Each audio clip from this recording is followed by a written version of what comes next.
tingkatan malhamah ya, yang kemarin dah kita ketahui tentang taubat dan doa ya.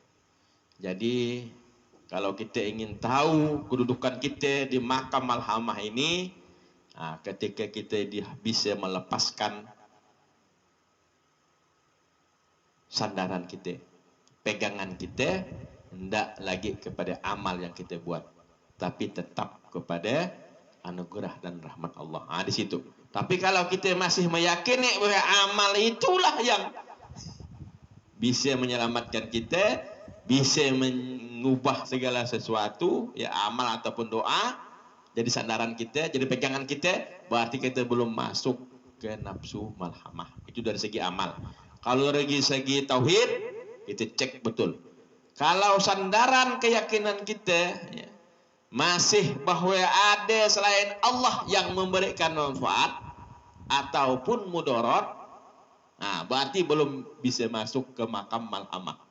Kalau udah bisa melepaskan itu, udah, itu tandanya itu sudut ukurnya. Ingat betul, kan dua, pandangan syariat, pandangan tauhid. Kalau pandangan syariat, kita harus melepaskan ya. Sebagus apapun amalan kita amalkan, bahwa amaliyah itu, keutamaan itu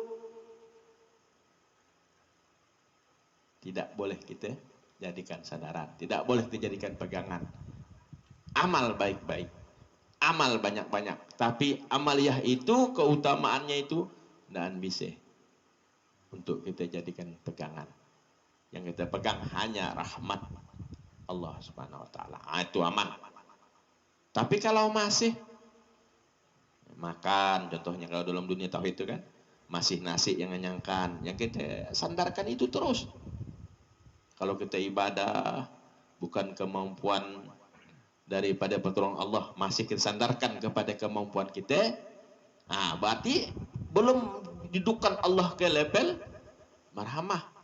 Itu sudut pandangnya cuma dua aja itu yang harus kita ukur diri kita itu. Contoh nanti kalau kita yakin kita kena luka oleh parang, yakin betul kita di bawah parang itu loh yang melukakan kita, berarti masih belum didudukan ke makam malhamah. Parang ini hanya sebab akibat, tidak ada kekuatan. Kalau hanya parang untuk melukai orang itu tidak ada.